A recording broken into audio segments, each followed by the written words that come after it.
What's going on, y'all? It's Cam. This is the next episode of Solutions, and today we're here with Lamont LB, Champagne Closings, and 007 Security. formal introduction, and let them know a little bit about you. Let them know a little bit about your business. Just a peek inside your story, Mr. Ellaby. Okay.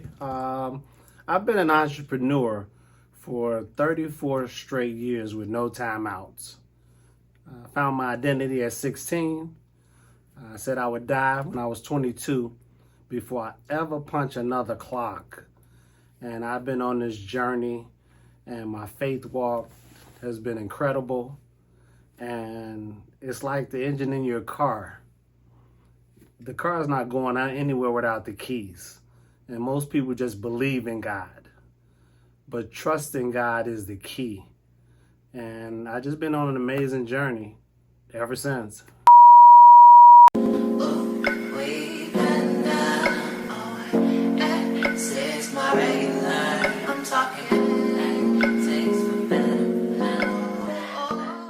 And you said that you found your identity at 16, so would you say that God was planting seeds before that point in time? Like, what led you up to that point? You can only be what's in you. Everyone's born great. They just don't believe that they're great. And I have been operating with the same mindset at 16 because I used to play basketball.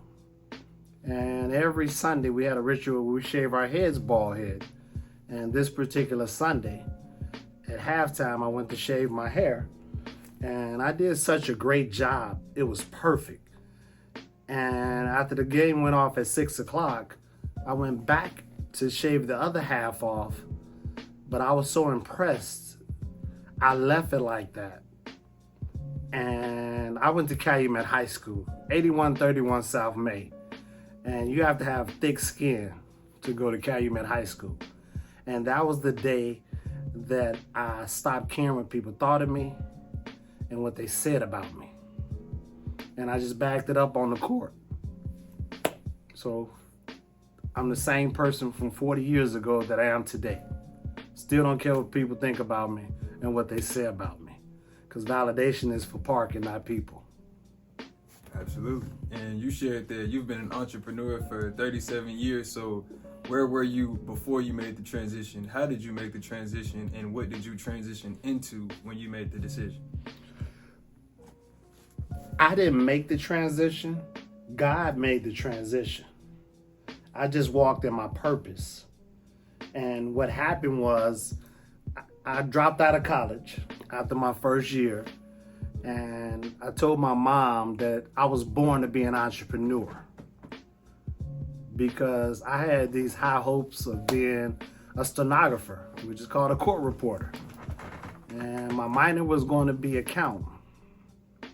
But fast forward, I realized that none of this is for me. And my role models shaped me. And my role models were Martin Luther King and Malcolm X. So I told my mom I'm dropping out of college and I can't work for the white man. So I came home and worked at a black-owned grocery store called Chatham Foods on 79th and Calumet. And after working there for 3 years, I discovered I can't work for the black man neither. We can only work together. And when you work together, things happen. You can collaborate. And that was the start of it, working at Chatham Foods. And want me to move? We'll keep going? Yeah, go ahead. Okay, I love it.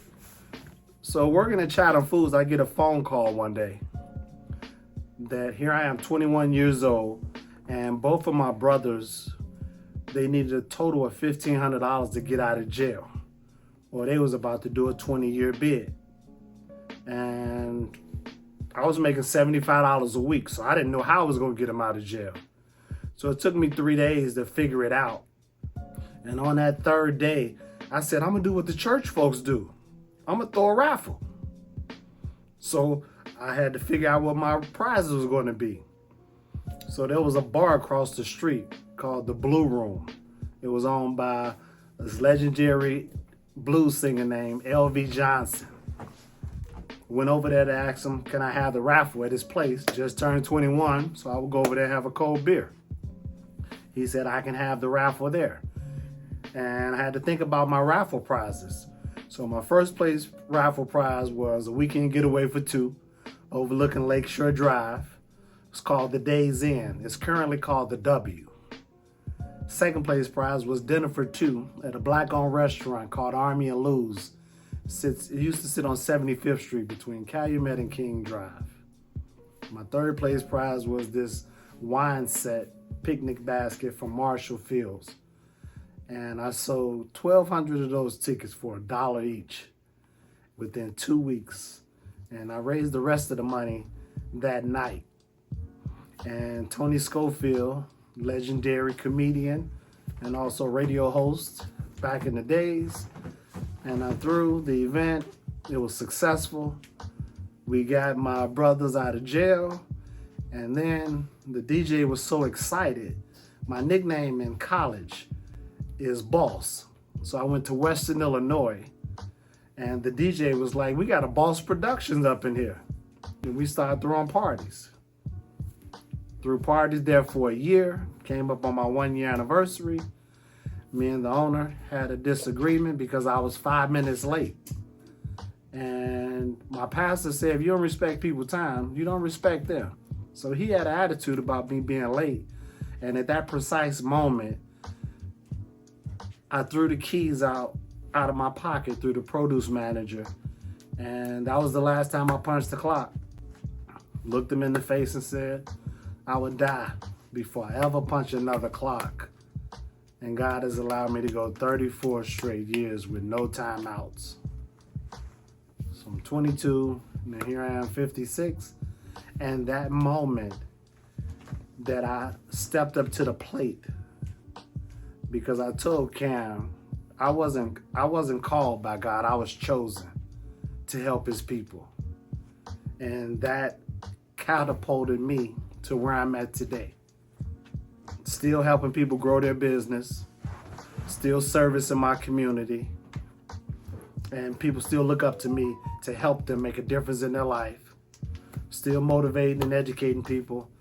And if a college dropout can do it, anybody can do it. So you just have to believe in yourself and trust God. That's the key. Remember, the engine is believing in God. Absolutely. And I know you shared that, you just tossed the keys to him and it was a wrap and you basically had your mind made up. So with that said, I want to ask you, what was your first introduction to entrepreneurship? Like the very first time that you can think back that, you had the opportunity to make money based on your value provision instead of trading time for it. Working at Chatham Foods. Your life is aligned already. We just miss our mark. There was a gentleman named Shamsuddin Sadiq, a Muslim brother. He had his own juice company, and he delivered juice to Chatham Foods. When I opened that door up to let the vendors in, when I saw a black man with his own business, that sparked something in me. And on my only one-off day that I had on Wednesdays, I chose to work with him and get closer to him and know how it feels to be an entrepreneur, because he spoke my language. Empowerment, peace, and freedom. So I made $5 an hour, worked 8 hours with him just to be close to him. Because if you're motivated by money, you're not motivated. So that $5 an hour for those 8 hours working with him, it was like I made $100 an hour, because he gave me the armor and the mindset that if he can be an entrepreneur, I can be an entrepreneur. So essentially what you're saying, your motivation, and I'm going to say motivation because your work ethic, like you said, you can only be what's within you, but essentially your motivation came from seeing an individual that looks like you from a similar, had a similar upbringing, actually walking in something that you see yourself somewhere you see yourself in a similar position down the line.